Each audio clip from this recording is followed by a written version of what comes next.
Hello guys, সবাই কেমন আছে? সবাইকে তানিয়ার রান্নাঘরে স্বাগতম। আজকে আমি বাড়িতে থাকা কয়েক টুকরো মাংস দিয়ে একটা অসাধারণ রেসিপি তৈরি করে দেখাবো। এখানে আমি অর্ধেক মতো লাউ কেটে নিয়েছি এবং 5-6 কোটি গোশ এভাবে টুকরো টুকরো করে নিয়েছি। আর এখানে নিয়ে নিয়েছি আমি 1 কাপ ছোলার ডাল, সারা রাত ভিজিয়ে রেখেছিলাম, সেটা ধুয়ে পরিষ্কার করে নিয়েছি। এখানে নিয়ে নিয়েছি আমি 6-7টার মতো কাঁচামরিচ ফালি করে নিয়েছি, 4টা পেঁয়াজ, 4টা রসুন, 3টা এলাচ, কয়েক টুকরো দারুচিনি এবং কয়েক টুকরা গোলমরিচ।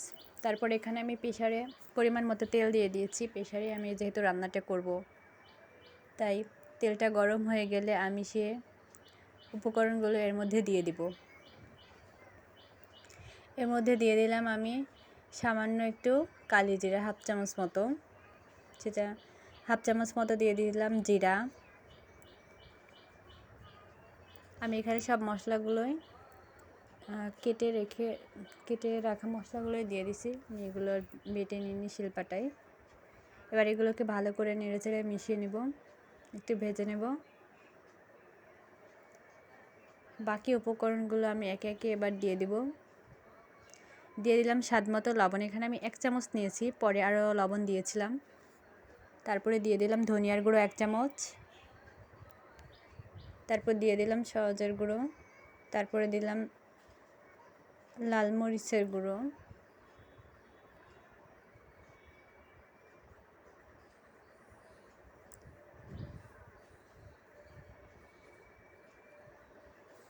এবার এগুলোকে আমি ভালো করে স্প্যাচুলা দিয়ে মিশিয়ে নিব। তারপরে আমি সে কয়েক টুকরো মাংসগুলো দিয়ে দিলাম। আর যাই হোক, ধনিয়া আর সওজের গুঁড়ো একই কথা, আমি এখানে 2বার বলে ফেলেছিলাম।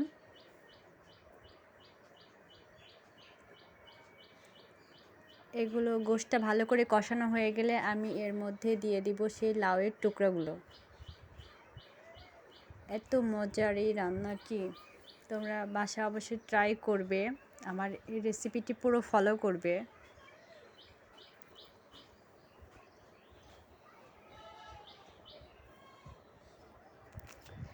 এটা কষানো হয়ে গেলে আমি এর মধ্যে আবার সে ভিজিয়ে রাখা ছোলার ডাউলটা দিয়ে দিব। আর অবশ্যই ভালো করে কষিয়ে নেবে এগুলো। আমি এবার সেই ডাউলগুলো এর মধ্যে দিয়ে দিচ্ছি।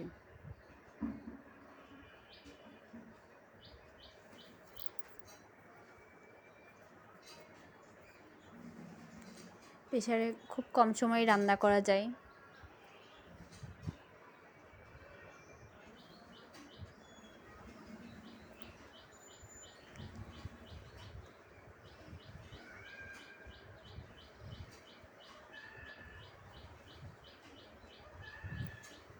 ভালো করে আমি এগুলো মিশিয়ে নেব। তোমরা ঠিক তোমাদের পছন্দ অনুযায়ী ঝাল ও লবণটা দিবে। আর অবশ্যই সবাইকে অনুরোধ করছি আমার চ্যানেলটি সবাই সাবস্ক্রাইব করবে। নতুন নতুন ভিডিও পেতে আমার চ্যানেলটি সাবস্ক্রাইব করবে সবাই।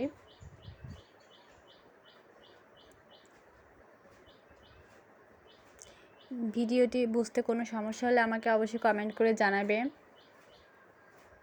আমি এগুলো ভালো করে কষিয়ে নিব। তারপর আমি এর মধ্যে পানি দিয়ে দিব পরিমাণ মতো।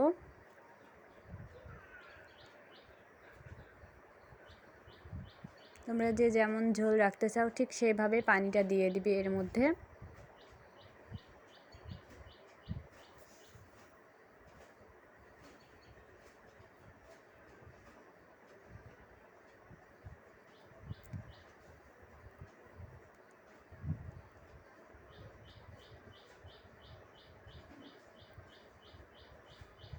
আমি এর মধ্যে এবার সে পরিমাণ মতো পানিটা দিয়ে দিচ্ছি। তারপরে আমি এগুলো ঢাকনা দিয়ে ঢেকে দিয়ে দেব সিদ্ধ হওয়ার জন্য। 4টা শীষ বা সিটি আমি এখানে দিয়েছি। 4টার বেশি দিলে এটা গলে একদম হালুয়া হয়ে যাবে। যেহেতু আমি ডাউলটা ভিজায় রেখেছিলাম সারা রাত, এই জন্য আমি 4টায় দিয়ে দিয়েছি। দেখে বুঝতে পারছো আমার রান্নাটা কতটা লোভনীয় হয়েছে। এখানে তোমরা রুটি, পরোটা বা ভাত সব কিছুর সাথে এটা খেতে পারো।